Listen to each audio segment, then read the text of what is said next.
हाय hello welcome. मी शीतल मोरे लोकशाही मराठीमध्ये तुमचं स्वागत करते. मंडळी, आशिया खंडातील सर्वात मोठी झोपडपट्टी किंवा स्लम एरिया म्हणून ज्याला ओळखलं जातं ती म्हणजे धारावी. आणि धारावीमध्ये अनेक छोटे छोटे बिझनेस किंवा उद्योग चालतात ज्यावर ही इथली लोक जगतात. आणि अशातच आता आपण आलेलो आहोत धारावीमधल्या कुंभारवाड्यात. इथे एक धारावी सोशल मिशनच्या वतीनं उपक्रम राबवला गेला आहे, ज्यातून make in India make in Dharavi असा एक नारा देण्यात आला आहे, ज्यामुळे स्वदेशी वस्तू खरेदी करा, स्वदेशी मातीच्या वस्तू खरेदी करा असा नारा दिला गेला आहे. आणि या कामगारांना काही याच्यामध्ये विक्रमी वेळेत यांनी 10 लाख पणत्या तयार केलेल्या आहेत. त्याबद्दल आपण इथल्या काकांकडून माहिती घेणार आहोत. काका, स्वागत आहे तुमचं लोकशाही मराठीमध्ये. तुमचं नाव काय आणि आम्हाला याबद्दल थोड़ी माहिती द्या. माझं नाव है हुसैन इब्राहिम वागड़िया और हम लोग यहाँ से कम 1933 से हम लोग इधर है करके, और पहले से बाप दादा लोग का ही धंधा कुंभार का ही है.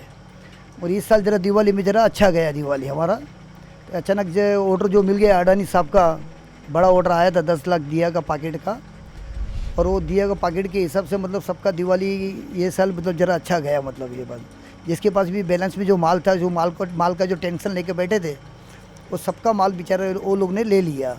वो अडानी एयरपोर्ट पे गया है वो उन लोग का माल, और अडानी कंपनीज में वो लोग ने सब बांटा है वो लोग ने उधर. तो उसके थ्रू मतलब अच्छे तरीके से हमारा बिजनेस इस साल हो गया है. मतलब 10 लाख दिए का पैकेट वो लोग ने बांटा है यहाँ से कुंभारवाड़े से लेके. दरवर्षीच हे ऑर्डर येतच नाही. आज पहिल्यांदा असं झालं की अडानींचा जो काही ग्रुप आहे त्याच्याकडून तुम्हाला 10 लाख दिव्यांची ऑर्डर आली. पण यामध्ये किती कामगारांनी काम केलं आणि कसं हे पूर्ण चॅलेंज म्हणून स्वीकारलं तुम्ही? ये क्या है कि ये पहली बार ही ऐसा हुआ. इतना बड़ा ऑर्डर कभी आता नहीं है, पहली बात तो ये. और ऐसे टाइम पे ऐसा ऑर्डर आया मतलब कि किसी के पास से जो माल बैलेंस में था, किसके पास 10,000 पैकेट था, किसके पास 20,000 पैकेट था. मैंने खुद ने भी 20,000 पैकेट उसके अंदर दिया हुआ है. जिसके पास जितना भी माल था सब उठा के हम लोग ने जमा करके उसका माल पूरा करके दिया वो लोग को. और सब बेचारे खुश हो गए ये DRP के इसके वजह से, एकदम अडानी की वजह से, कि ये बिजनेस लोग का ज़रा अच्छा हो गया करके. जो टेंशन लेके बैठे थे माल के ऊपर, हमारा गोदाम भरेला पड़ा है, अब ये माल हमारा उठेगा कि नहीं, तो उन लोग का सबका बेचारे का टेंशन ज़रा दूर हो गया है लोग का. म्हणजे तुमचा आधीचा जो काही माल होता त्याचं नुकसान झालं असतं, नाहीतर लॉस झाला असता असंच एकंदरीत म्हणावं लागेल. आणि ही जी तुम्ही विक्रमी वेळेत 10 लाख पणत्या बनवल्यात, हा वेळ किती होता, किती दिवसात तुम्ही हे पूर्ण केलंय? ये हम लोग ने कम से कम 1 हफ्ते 8-10 दिन में हमारा पूरा करके हम लोग ने दे दिया सब बाजू जितना माल जिसके पास से था. और रेट भी वो लोग ने अच्छा दिया. जो जिसको रेट मांगता था उन लोग ने उसमें भी कोई कमी भी नहीं की. जो पैसा जो जिसको मांगता था वैसा वो हिसाब से पैसा माल उठा के सबको बराबर का मिल भी गया और अच्छे तरीके से काम हो गया करके ऐसा. और हम तो चाहते हैं कि हर साल ऐसा ऑर्डर आवे करके हाथ में, ताकि हम लोग का टेंशन जरा रहता है लास्ट में बिकेगा कि नहीं बिकेगा, कोई आएगा कि नहीं आएगा. यहाँ क्या माल जिसके पास रहता है फिर कंपटीशन पे उतर जाते हैं. तो कंपटीशन करने के ये साल कोई किसी का कुछ चारा के है ही नहीं, मतलब चांस ही नहीं है कुछ भी. यावर्षी तर तुम्हाला खूप चांगला हा उपक्रमामुळे एक आर्थिक पण तुम्हाला खूप फायदा झाला दिवाळीच्या तोंडावर. पण याच्यापूर्वी तुम्हाला म्हणजे जेव्हा काही तुम्ही हे दिवे विकायचे बनवायचे त्यावेळेस साधारण किती पणत्या तुम्ही किंवा मातीच्या वस्तू तुम्ही विकायचात दिवाळीमध्ये?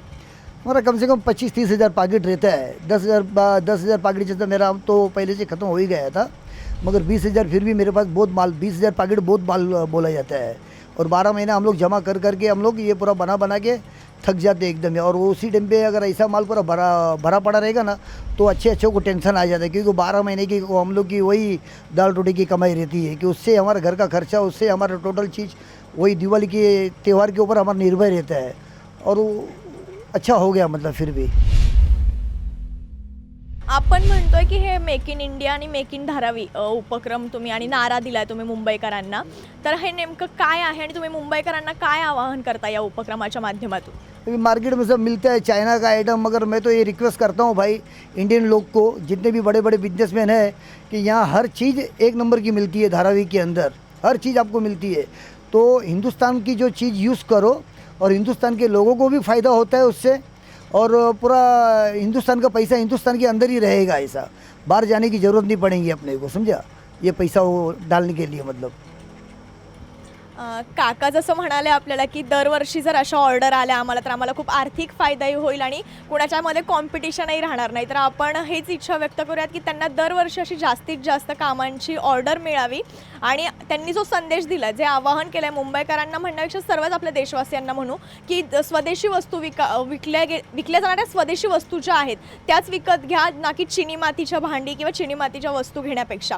तर आपणही हा संदेश आत्मसात करूयात आणि स्वदेशी वस्तूंना जास्तीत जास्त वापरण्याचा प्रयत्न करूयात. मी शीतल मोरे, कॅमेरामन राजेशसह लोकशाही मराठी, मुंबई.